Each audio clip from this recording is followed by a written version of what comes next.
नमस्कार, आप देख रहे हैं टीएफटी इंडिया। मैं हूं आपके साथ लकी कुमारी। हेमंत सोरेन की भतीजे ने बढ़ाई मुसीबत, पापा की सीट पर कर रही है दावेदारी, लिया है दादा का आशीर्वाद।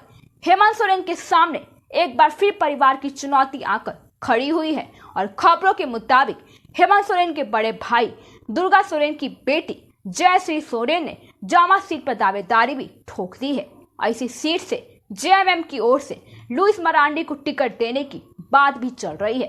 जेएमएम ने जामा सीट से अपना उम्मीदवार भी नहीं दिया है, लेकिन जयश्री सोरेन के शिबू सोरेन से मिलने के बाद कहा जा रहा है कि जयश्री सोरेन ने अपने दादा से आशीर्वाद भी जामा सीट से मांग ली है और हेमंत सोरेन की मुश्किलें भी बढ़ गई हैं। जयश्री सोरेन बुधवार को अपने दादा शिबू सोरेन से मिली थी और माना जा रहा है कि जयश्री सोरेन भी अपने पिता की सीट चाहती हैं और सीता सोरेन ने अपनी बेटी के लिए बीजेपी से जामा सीट चाहती थी, लेकिन बीजेपी ने जयश्री को टिकट नहीं दिया है और हाल की जेएमएम की ओर से जामा से लुइस मरांडी का चुनाव लड़ना भी तय माना जा रहा है।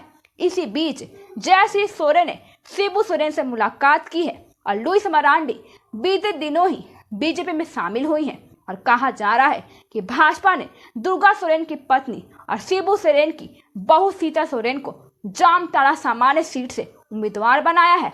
इसलिए झारखंड में नियम है कि किसी दूसरे स्टेट की महिला राज्य में आरक्षण का लाभ भी नहीं उठा सकती है।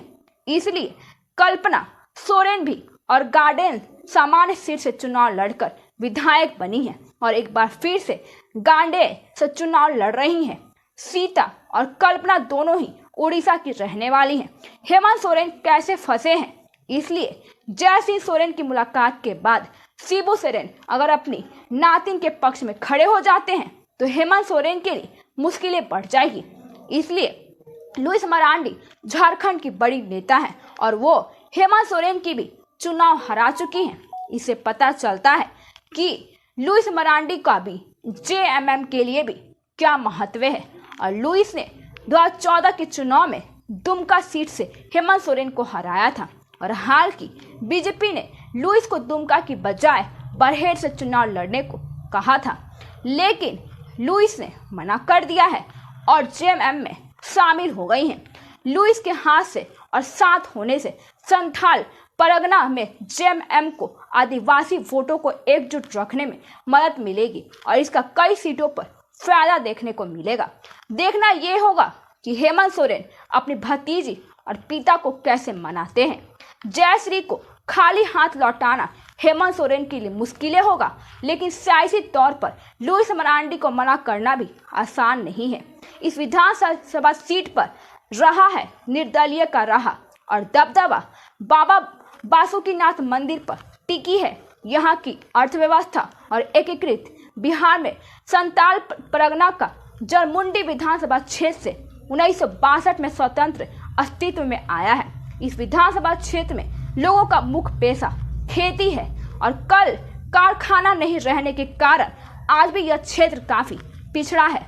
बाबा बासुकीनाथ मंदिर पर यहाँ की अर्थव्यवस्था टिकी है और आजादी के बाद जिस प्रकार अन्य विधानसभा का विकास हुआ है, अगर तुलना करें तो आज भी यह क्षेत्र कदम ताल कर रहा है।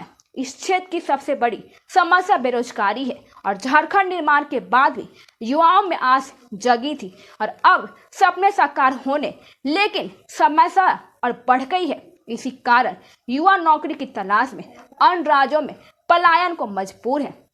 इसलिए सर्वाधिक 6 बार भी निर्दलीय जीते हैं और सूत्रों की माने तो 1962 से लेकर अब तक 15 विधानसभा चुनाव हुए हैं। इसमें 6 टर्म निर्दलीय और 6 टर्म कांग्रेस और 2 टर्म भाजपा, 1 टर्म झामुमो प्रत्याशी विधायक निर्वाचित हो चुके हैं। इस क्षेत्र का सौभाग्य कहें कि विधानसभा क्षेत्र से हरिनारायण राय और बादल पत्रलेख राज्य सरकार में मंत्री रह चुके हैं। इसके पूर्व जब जरमुंडी विधानसभा अस्तित्व में नहीं आया था तब 1952 में छापा से चुनकर हेब्रम है और 1952 में ही समान सीट पर जगदीश नारायण मंडल, 1997 में एसटी से बेंजामिन हांसदा ने इस सीट पर परचम लहराया था और क्षेत्र के लोगों ने प्रत्येक चुनाव में उच्च शिक्षा के साथ नए प्रखंड बनाने की मांग करते रहते हैं।